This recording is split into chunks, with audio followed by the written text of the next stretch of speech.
What a crazy day of football.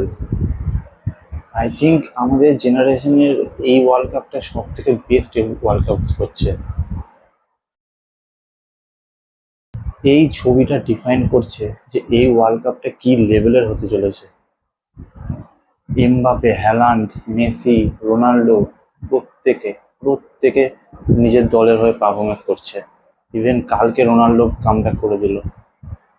So সেই ছোট থেকে দেখে আসছি যে মেসি গোল করলে রোনাল্ডো গোল করছে, রোনাল্ডো গোল করলে মেসি গোল করছে। তো এটা সেই ছোটবেলা থেকে আমরা দেখে আসতাম, সেই সেম জিনিস আজকে 2026-এ দাঁড়িয়েও সেম একই জিনিস দেখতে পাচ্ছি, কিচ্ছু বদলায়নি, সেম আছে, আনবিলিভেবল। রোনাল্ডোর 41 বছর বয়সে কালকে যে লেভেলে ফিনিশিং করেছে, কালকে হ্যাটট্রিকটা হয়ে যেতে পারতো।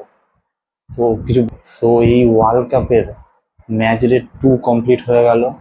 এরপর আর একটা করে ম্যাচ আছে গ্রুপ স্টেজে। সো এখনো পর্যন্ত প্রত্যেকটা টিমের সুপারস্টার যারা যারা খেলেছে তারা প্রত্যেকে গোল করেছে, প্রত্যেকে নিজের টিমকে জিতিয়েছে।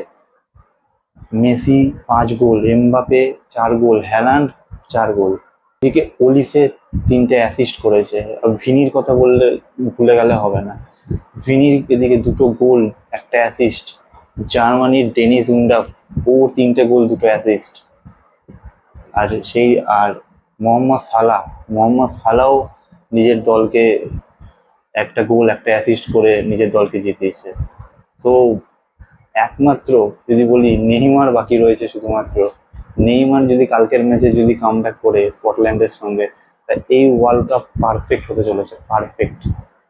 সো হোয়াট এভার, এই ওয়ার্ল্ড কাপের অলরেডি 2টো ম্যাচ হয়েও গেছে, 2টো করে ম্যাচ হয়ে গেছে। সো অলরেডি 6টা টিম কোয়ালিফাই করে গেছে 2টো করে ম্যাচ জিতে, যেমন Mexico, USA, France, Argentina, Colombia, ওইদিকে জার্মানি, এরা কোয়ালিফাই করে গেছে। আর অলমোস্ট সবই বড় টিম কোয়ালিফাই করে যাবে এরপর। সো ম্যাচ ডে 3 আজ থেকে শুরু হবে। সো ম্যাচ ডে 3 এর মধ্যে যে ম্যাচগুলোর উপর আমাদের সব থেকে বেশি নজর থাকবে সেগুলো হচ্ছে, ফার্স্ট হচ্ছে আজকে রাতে হবে সেটা হচ্ছে ব্রাজিল ভার্সেস স্কটল্যান্ড আর মরক্কো ভার্সেস হাইতি। তো মরক্কো আর ব্রাজিল তো অলরেডি কোয়ালিফাই করে যাবে। সো এরা কোন এটা কে টপ করে সেই জিনিসটা ইম্পর্টেন্ট, কারণ কে কোন পাথে যাবে সেইটা ইম্পর্টেন্ট আছে। তো এরপরে যদি সব থেকে বেশি নজর থাকে সেটা হচ্ছে স্পেন ভার্সেস উরুগুয়ে ম্যাচটা। সেই ম্যাচটার উপর ডিপেন্ড করবে যে আর্জেন্টিনার সাথে কার খেলা করবে। আর যদি স্পেন হেরে যায় তাহলে স্পেন রানার্স আপ হয়ে আর্জেন্টিনার সাথে খেলা করবে রাউন্ড অফ 32-তে। সো আমি চাই না, বেসিক্যালি হোয়াট এভার, কোনো ফ্যানই চায় না যে রাউন্ড অফ 32 থেকে স্পেন বা আর্জেন্টিনার মতো দল কেউ উঠে যায়। তো আমরা চাইবো যে এই ম্যাচটা স্পেন জিতে যাক। স্পেন জিতে গেলে উরুগুয়ে অলরেডি ফুটে যাবে।